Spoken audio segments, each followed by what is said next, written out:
Selamat pagi sahabat Saroha yang dikasihi Tuhan kita Yesus Kristus. Sebelum kita mendengarkan firman Tuhan, kita terlebih dahulu berdoa. Kita berdoa, kasih karunia bagimu dan damai sejahtera yang dari Allah Bapa di dalam Kristus Yesus Tuhan kita. Amin.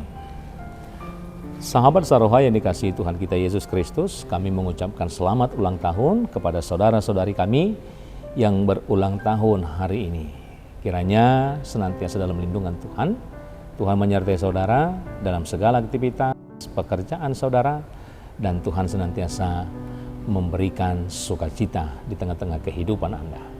Demikian juga buat saudara-saudari yang saat ini dalam keadaan sakit, dalam perawatan baik di rumah sakit, demikian juga di rumah. Kiranya Tuhan semakin memulihkan Anda dan segera boleh melakukan aktivitas kembali seperti aktivitas pada hari-hari yang lalu. Senantiasa Tuhan memberkati apapun yang menjadi proses, baik perawatan para medis, demikian juga perawatan keluarga di tengah-tengah keluarga Anda. Firman Tuhan yang menjadi renungan kita untuk pagi hari ini tertulis di dalam Mazmur pasal yang ke-25 ayat 1b sampai ayat yang kedua. Demikian firman Tuhan, kepadamu ya Tuhan, kuangkat jiwaku, Allahku, kepadamu aku percaya, janganlah kiranya aku mendapat malu, janganlah musuh-musuhku beria-ria atas aku. Demikian firman Tuhan. Sahabat Saroha yang dikasihi Tuhan kita Yesus Kristus, ayat ini, nats ini adalah seruan hati yang tulus dari Raja Daud di tengah-tengah kesulitan. Mazmur ini adalah doa dari masa-masa sulit di mana Daud sedang menghadapi musuh dan masalah yang membuatnya merasa malu.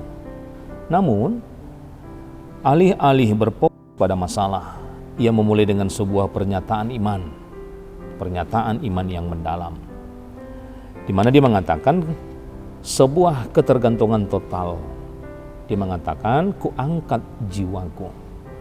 Kuangkat jiwaku bukanlah sekedar mengangkat tangan atau suara, tetapi ini adalah metafora untuk menyerahkan seluruh keberadaan, pikiran, perasaan, harapan, dan ketakutan dia sampaikan ke hadapan Tuhan.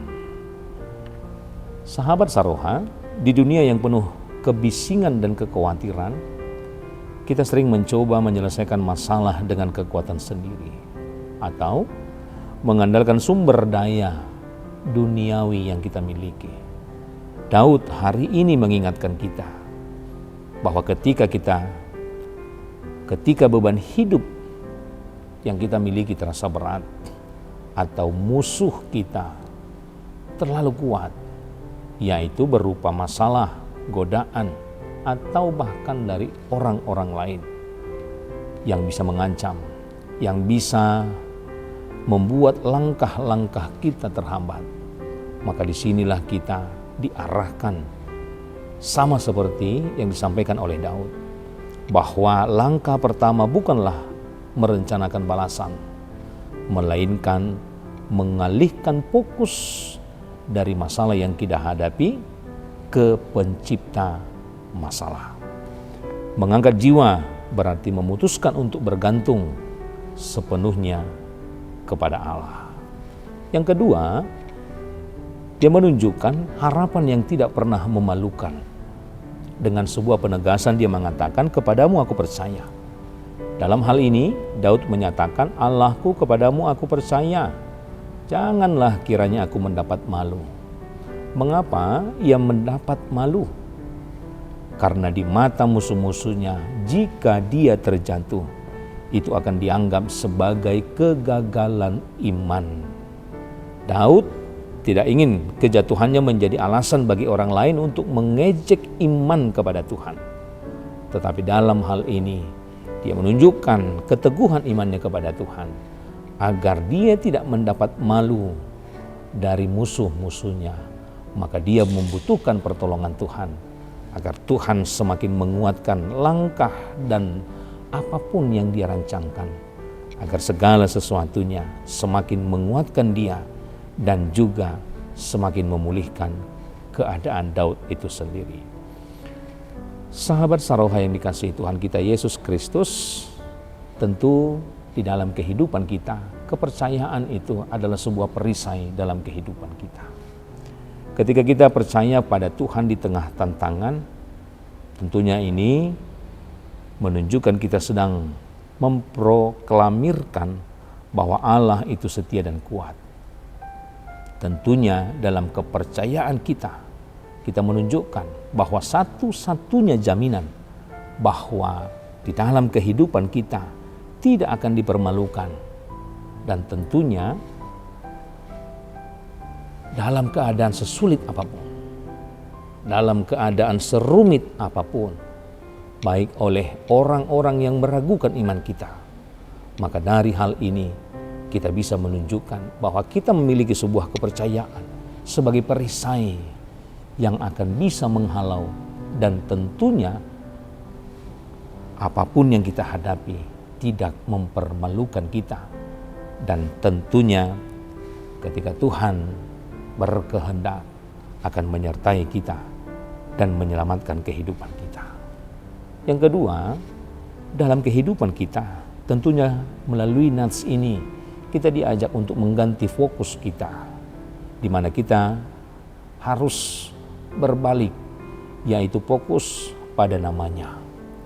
Rasa malu yang paling parah bukanlah kegagalan pribadi, tetapi jika dunia melihat kesetiaan kita kepada Tuhan berakhir dengan sia-sia. Oleh karena itu, kita diajak, mari berdoa agar Tuhan melindungi kita dari namanya yang besar. Agar kita tidak mendapat rasa malu, maka hanya dalam lindungan Tuhan saja kita boleh dilindungi.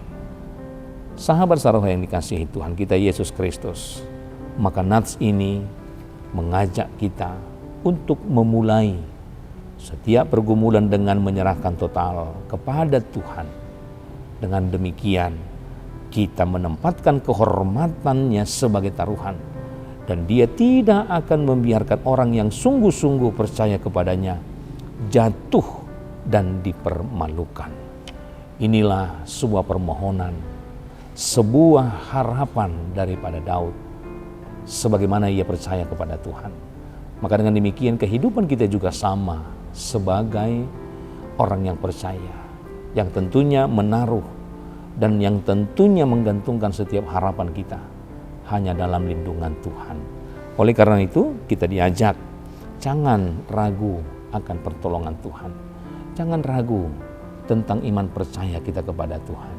Maka tonjolkan iman di dalam segala pergumulan kehidupan kita, maka kita akan mendapatkan perlindungan yang daripada Tuhan. Tuhan Yesus memberkati.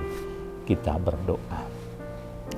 Terima kasih Tuhan buat firman Tuhan yang kami dengarkan pada hari ini. Itu yang menyertai segala aktivitas kehidupan kami dan perjalanan kehidupan kami. Kami sebagai orang yang percaya menggantungkan hidup kami hanya dalam tangan pengasihan Tuhan saja, dan tidak beralih dan tidak beranjak dari keyakinan kami yang kokoh akan Tuhan. Oleh karena itu kami serahkan kehidupan kami, rancangan kami dalam kehidupan ini. Kiranya segala perjalanan kami dan rancangan kami adalah yang terbaik di hadapan Tuhan, sehingga kami akan menerima anugerah-anugerah yang kami butuhkan di tengah-tengah kehidupan kami. Sertai berkati perjalanan kehidupan kami ke depan, sehingga kami boleh merancangkan hal yang baik, dan tentunya itu menghadirkan sukacita kepada Tuhan.